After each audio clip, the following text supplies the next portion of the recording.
Okay, so I know I'm super late posting this review, but look, I just watched the episode on Monday and I've been pretty busy these past few days, but I'm finally getting around to it. Please forgive me. I'm going to do my best.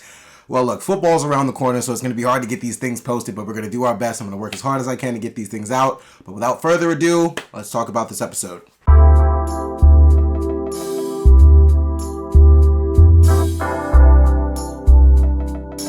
Hey guys, it's your guy in the chair here, and this is my review for House of the Dragon Episode 3. Now, where to start? Because, well, I know where you guys want me to start. All right, we're going to start with Daemon Targaryen. Look, Daemon Targaryen has absolutely been an absolute blast to watch from the very start of this show to, right now. Look, 3 episodes in, and I don't know if you guys are going through this controversy, but for me, Daemon Targaryen has already passed a few of my favorite original Game of Thrones cast characters. One, including, this is a very hot take, Jon Snow. Look, I don't care what you guys say. Like, you can call it an insane take. He didn't pass Arya. Arya Stark is my favorite Game of Thrones character of all time. He's not even Daemon Targaryen isn't even close to replacing her. But for Jon Snow, no, Daemon Targaryen came for his throne today. No. So yeah, no, Daemon Targaryen definitely left his mark.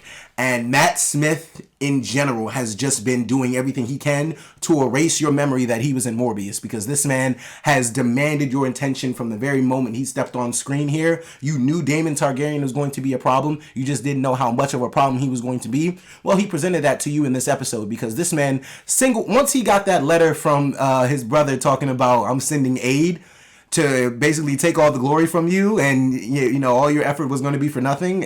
Once my aid gets here, I'm going to save you. Daemon looked at that and said, "What?" He said, "Are you crazy? He said, "Bro, you are already trying to you already named your niece to the heir. Now you're trying to have a son and cause even more controversy with that. And now you're just trying to push me more further and further down the line so that people don't even hear my name anymore. Listen to me. My name is Daemon Targaryen, second of his name. And I will go kill all them crab feeders or do whatever I can and go on that solo mission." Look, that was an absolute mind-blowing scene. Like, Game of Thrones, these first 3, House of the Dragon, these first 3 episodes have really made up for almost that entire last season, because I have to wait and see how this first season ends. But for me, these first 3 episodes have just been a big apology for the last season of Game of Thrones. Like, the show creators here are clearly trying to make up for what they did in that last season, and I'm sold. Like, I'm sold on it. Like, this episode is absolutely intense. It was amazing. Like, the last 15 minutes of this was literally like Bane's little serum being injected right into my veins. Like, that's how I felt. I felt like I could go behind Daemon and fight that same little crab feeder war. Like, that scene was absolutely amazing. I mean, it's what everybody was talking about the next day after. I couldn't see enough. I couldn't see enough memes about it. Like, it was all over Twitter. So I literally had to watch the episode right after that, and then I just took forever to get this review out. But here we are. I'm reviewing it now, and I'm just absolutely baffled and astounded at what I saw from Daemon Targaryen in this episode. Rhaenyra Targaryen as well. I just, like I said from the jump, these 2 characters I have the utmost respect for. These 2 characters are who I'm basically backing behind. Anytime I start a new show, like, depending on how the show is presented to me, depends on who I root for. And from the very beginning, Rhaenyra and Daemon have just been presented to me as characters who we need to stand behind. Like, Rhaenyra is somebody who's obviously already been called as the heir. And honestly, why not? Well, I want to see a woman ascend the throne just because I want to see, honestly, everything burned to the ground, which essentially that's where we're headed with this. If Rhaenyra actually does step up on that Iron Throne, everything will burn to the ground. But look, I think I'm just behind Rhaenyra and Daemon at this point. Like, those 2 characters are who I'm rooting for. Those are the 2 characters I want to see get to the top of this whole Game of Thrones. I want to see them battle it out for the throne, essentially. I don't know where it's going to head, but I know this is going to get crazy. This episode was also our first look at the time jump, or the time jumps that this show is going to be taking, because we're 3 years ahead where the baby Aegon is already born, and like I said, that's going to, cause some issues for the future as well. I'm very curious to see how this all plays out with Rhaenyra trying to find a marriage suitor, and essentially when Aegon gets older, clearly, they're trying to push for Aegon to be, the heir to the throne because he's the firstborn son of the king, and it's like, I don't, like, when Aegon gets older, like,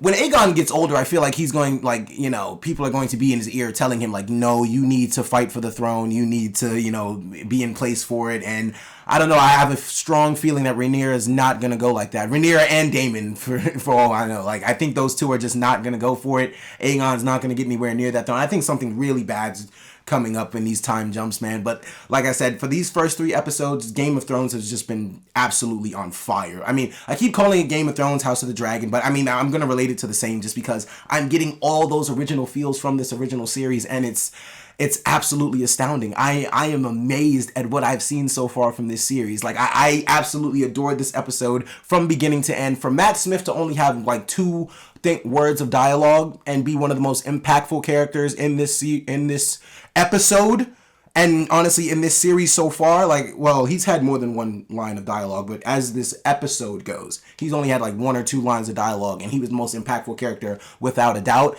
I can't, like, I'm speechless. I really can't, like, wrap my head around what I saw that time. And honestly, shout out to Daemon Targaryen for zigzagging and not just running in a straight line like Rickon did, because people want to say, look, the kid was 11 years old, but dude, do something. Evade the arrows. Don't just run straight. They're easily going to kill you that way, buddy. But, I mean, it's whatever. The lesson's learned now. But Daemon Targaryen is an absolute madman. I'm absolutely amazed at what he pulled off in this episode. I can't wait to see the rest of this series, what not only the rest of this series, but what the rest of this season has in store for us. Like, the battle scenes in this episode are absolutely amazing. Like, I can tell you this, the budget that they spent for this show, you can literally, it's paying off, because this thing looks absolutely like IMAX-esque. This thing is amazing. It's so beautiful to watch. The dragons are absolutely spectacular. I mean, like I said, this is 10 out of 10 episodes so far for the entire series. Like, all 3 episodes have been 10 out of 10. Like I said, my hot take after this is Daemon Targaryen is a personal favorite of mine in the Game of Thrones era. And the Game of Thrones character list, he's past Jon Snow for me. Jon Snow is probably like a top 5 character. Daemon has entered the conversation for the top 5 characters of all time. I don't care what y'all say. Y'all can say it's early, but look, if Daemon Targaryen is pulling things off like this early, imagine what the rest of this series has in store for us. That's what people aren't understanding. If this man is doing so much damage in the beginning and making such a strong impact, just wait until we get down the road. Like, Daemon, I feel like we haven't even gotten close to the damage that Daemon Targaryen can do, and that's scary. And that goes for Rhaenyra too. I think Rhaenyra is going to become a very powerful character at some point as well. I'm just very excited for where this series is headed, man. This thing is going to be absolutely incredible. The High Towers, look, Alicent is an absolute slut. She's a moron. Rhaenyra's whole beef with her, like, as the time jumps go on, and I think we're getting very close to like one of the bigger time jumps where the characters or the actors themselves are going to change. I think by the time they get older, like, Rhaenyra's going to absolutely despise Alicent. Like, she's not going to like her at all. I mean, who would? Your best friend turned into your mom, and now she's the queen, and she's trying to boss you around. Who wants that? Yeah, nobody wants that. But it's like, there's just so much chaotic things going on. And one thing I have to applaud this show for is, even in the scenes where it's just straight dialogue, they have absolutely kept this thing entertaining. Like, it's like, you cannot take your eyes off the screen. Like, you want to hear everything that's going on, every backdoor character. You want to hear every, shiesty little setup that's about to happen. Like, you want to be locked in on this series. And I am absolutely, I'm appalled. Appalled might be the wrong word, but I'm speechless, guys. I cannot believe the episode that I witnessed this one. Like, this is an episode you're definitely going to have to revisit. This is an episode that, after some time, I'm sorry, that's actually a bad take, because I was about to say it might, like, touch, it could be in the tier list of, like, the Battle of the Bastards and episodes like that, like the Red Wedding and Game of Thrones like that.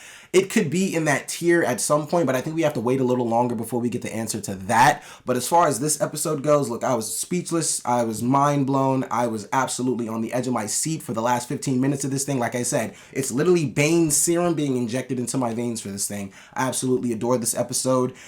House of the Dragon it's showing that this is the best thing that's going to be on TV for the next few years, or maybe the next decade or so, however long they're going to do this. They're coming out very early saying that we are going to be the best thing on television, and it's not going to be close.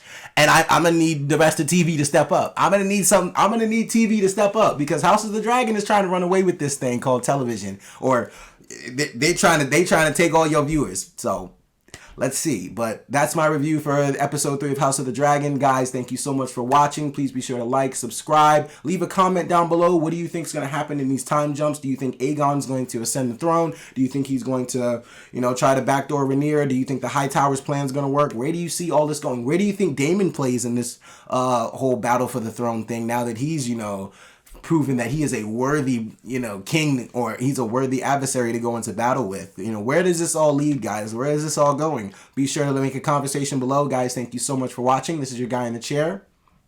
More content coming to you soon.